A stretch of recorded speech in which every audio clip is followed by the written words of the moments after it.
For 15 years, I was the family's invisible backbone, the one who gave, sacrificed, and silently endured.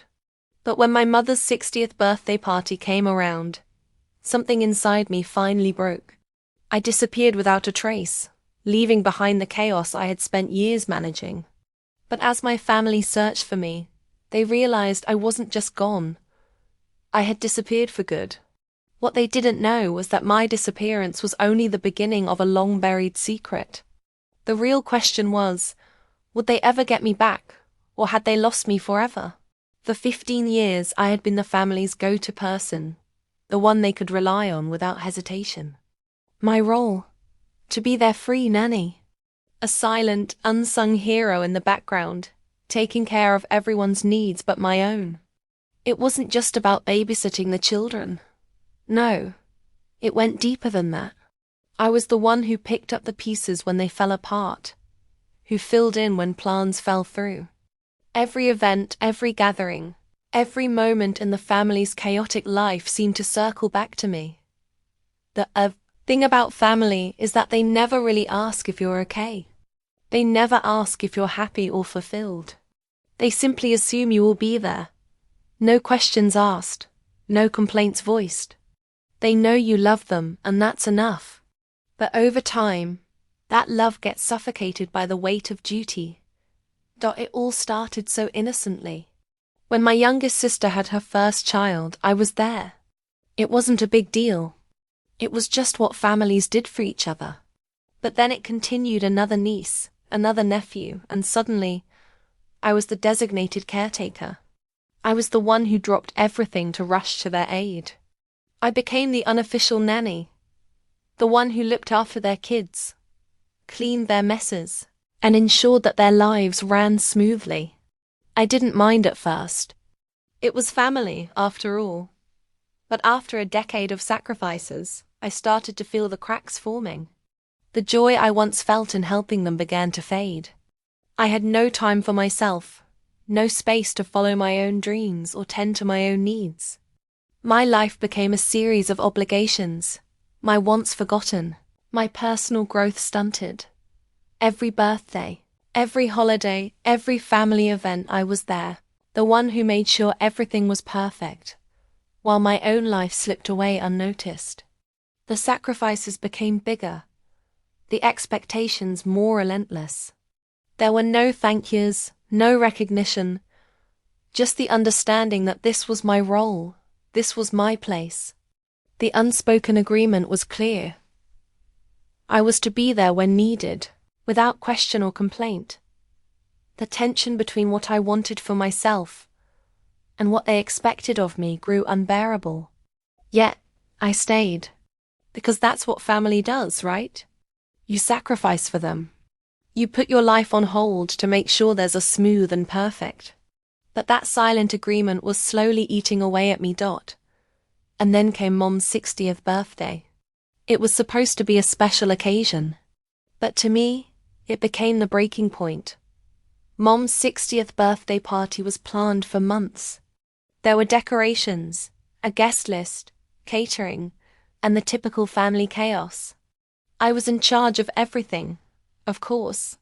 I didn't mind. It was what I did best. But this time, something felt different.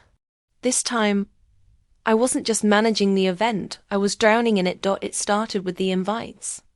I had to make sure everyone was included, and that meant reaching out to distant relatives, old family friends, and of course, making sure the kids' schedules were coordinated.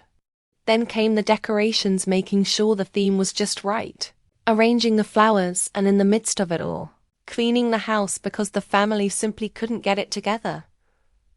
The day before the party, I was up all night, running around, picking up last-minute supplies, and making sure everything would be perfect.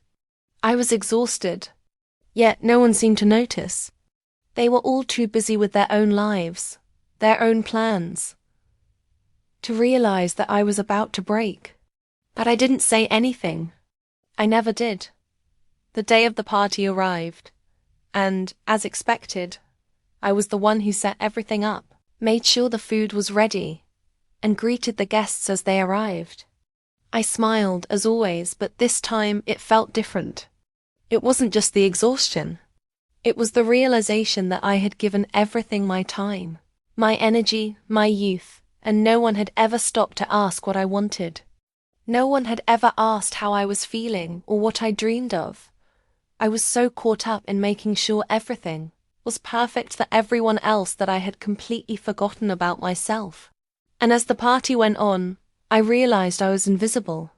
No one noticed how tired I was, how much I had given, and how little I had received in return.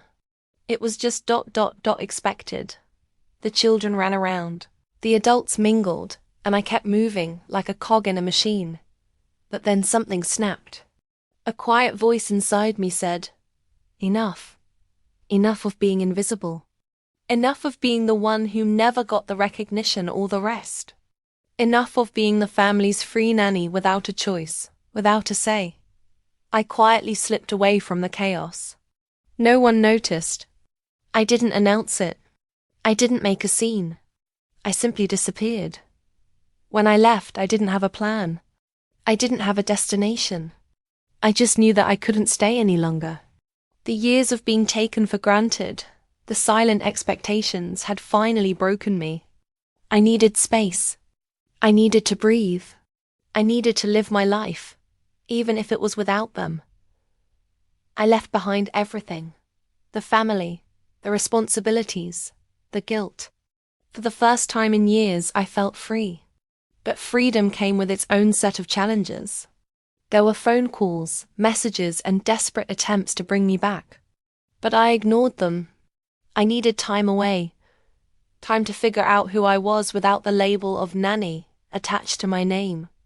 The days turned into weeks, and I finally began to understand what I had been missing all these years. I started focusing on my own dreams, my own desires. I went to places I had always wanted to visit, learned new things, and, most importantly, I took time to just be. I had forgotten what it was like to live for myself. But despite the newfound peace, the guilt lingered. How could I just leave them behind?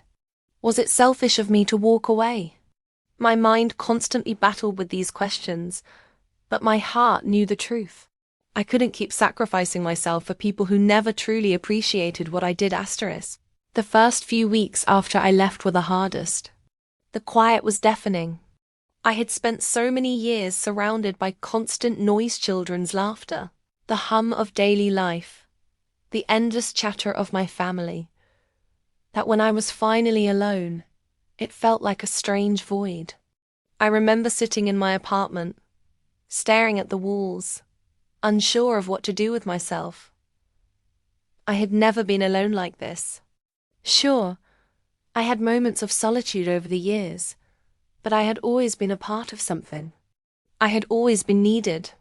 And now, there was nothing but the silence, which both soothed and unsettled me.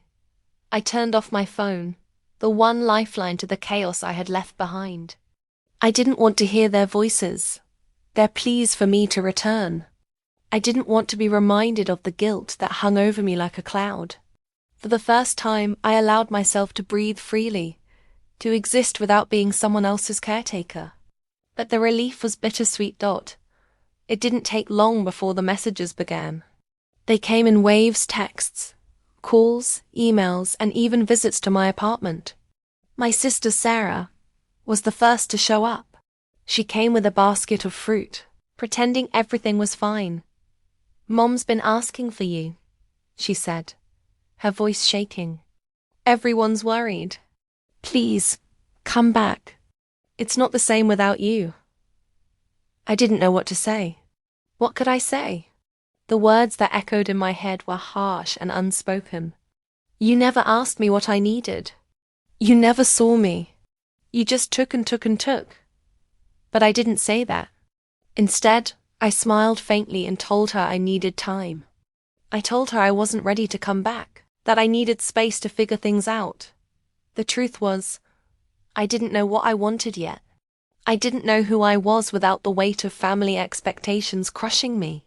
But I was starting to realize that I could be someone else. I could be more than just the family's free nanny, and I was beginning to like the idea of that. Part 5. The guilt that never fades. Weeks turned into months, and I slowly adapted to my new life. I found new hobbies, new interests. I started to build my own identity, one that didn't revolve around the needs of my family. I spent my mornings reading, my afternoons exploring new neighborhoods, and my evenings taking long walks in the park, just to clear my mind.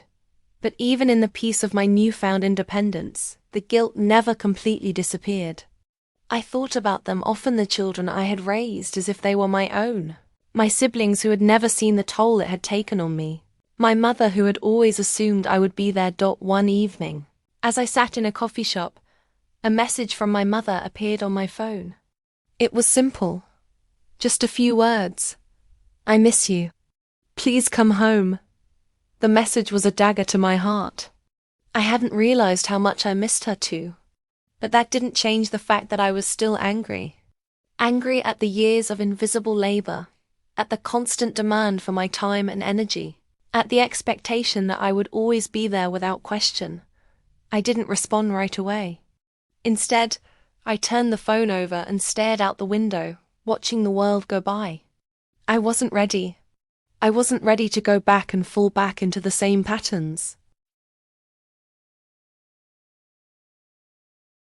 As the pressure mounted, I began to reflect more on the past, the years of struggle, the pain of being underestimated, the feelings of rejection from my family and friends. But there was one thing I couldn't ignore: the message I had sent to the world. I wasn't just out to prove them wrong.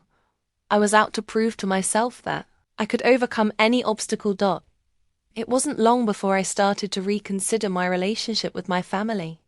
My brother's words, though tainted by his jealousy, were still a reflection of his own way of seeing success. I wasn't the kid who needed saving anymore. I was the one holding the reins. I reached out to him. "Let's talk," I texted him one evening. "Just us." He hesitated but agreed. We met at a cafe, a neutral ground, away from the family. When I sat across from him, I saw the same skepticism in his eyes. The same doubt that had been there since childhood. "I know you think I'm the success story now," I began. "But I want you to know this wasn't easy. I didn't get here by luck. It was hard work, failure, and the drive to prove everyone wrong, including you." He shifted in his seat, his eyes not quite meeting mine. "I was just looking out for you," he said quietly. "I didn't want you to get hurt." I smiled, but it wasn't a smile of victory. It was a smile of understanding. "I know, but I needed you to let me fall on my own. It's the only way I could learn." For the first time, I saw my brother for what he was: a man who had only ever wanted the best for me, but who had never understood the path I was willing to take. We didn't come to a grand conclusion that day, but something shifted between us. For the first time, we saw each other not as rivals, but as equals, both fighting our own battles in different ways. Years later, when I looked back on the journey, it wasn't the Forbes recognition that stuck with me. It was the moments of growth, the moments when I realized that success wasn't about proving others wrong, but about proving to myself that I could build something from nothing. I had done it. I had made it. And in the process, I had grown closer to the people who mattered most: my family. They may not have understood me back then, but they understood me now. And as for my brother, he might not have agreed with every decision I made, but he respected me. And that was all I ever needed. As the years rolled on, my company continued to grow. We scaled new heights, expanding into international markets, and innovating faster than anyone had anticipated. We were no longer just a tech startup, we were a global force, a pioneer in blockchain technology. But with that success came an even greater responsibility. I had transitioned from being a young tech prodigy to a leader who had to make decisions that would impact thousands of employees and investors. The weight of leadership was heavy, and I often found myself retreating into solitude to clear my mind. The hustle of meetings, financial reports, and endless emails left little room for personal reflection. But I knew it was essential to stay grounded. One evening, I found myself sitting in my old office, now transformed into a sleek, modern space. The walls that once felt small and confining now felt like they were closing in on me. I looked at the photos of my younger self, the one who had dreamt of building something that could change the world. That dream had come true. But at what cost? I thought about my family, my past, the way I had been dismissed for so many years.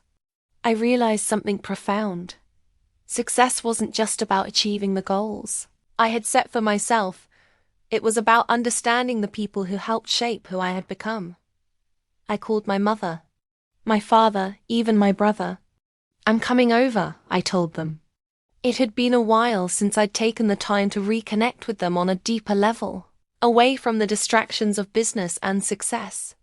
It was time to show them that, despite everything, family still mattered to me. The visit was different this time.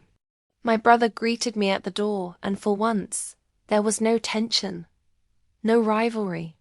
He simply smiled and said, "It's good to see you, man." We sat down together. Just the two of us. No corporate distractions. No pressure. Just brothers, trying to find common ground. We talked about everything. Our childhood, our parents, our ambitions, and the way we had always seen the world. For the first time in years, I didn't feel like I had to prove anything to him. "Look, I know we've had our differences," he said, leaning back in his chair. "But I've watched you do something incredible. I might not have understood it at the time, but I get it now. You've turned all the doubt, all the negativity, into something powerful. You didn't just prove us wrong. You proved yourself right." Those words were all I had ever wanted to hear. I didn't need him to fully understand my journey, but his acknowledgement felt like the last piece of the puzzle. It was the validation that no Forbes list or business accolade could ever provide. As we talked late into the night, I realized that the struggle to prove myself wasn't just about overcoming external challenges. It was about understanding the internal battles that had shaped me. The confidence I now carried came from within, not from the validation of others. Years later, I would often reflect on that evening with my brother. It wasn't the Forbes title that defined me. It wasn't the billions in revenue, or the expansion into new industries. What mattered most was the ability to reconcile with my past, to understand that success was never linear and that it wasn't about avoiding failure, but embracing it and learning from it. My company had transformed the industry, and I had transformed myself. The once doubtful kid who was labeled as an embarrassment had grown into a leader, a man who understood the true meaning of success, not just in business, but in life. Looking out the window from my office, I realized something else. I was no longer the person who had to fight for approval. I was the person who had created his own path, and in doing so, I had become the man I had always wanted to be. My journey wasn't just about proving everyone wrong, it was about proving to myself that I could achieve anything. And now, with everything I had built, I could look back and say, I did it not for them, but for me.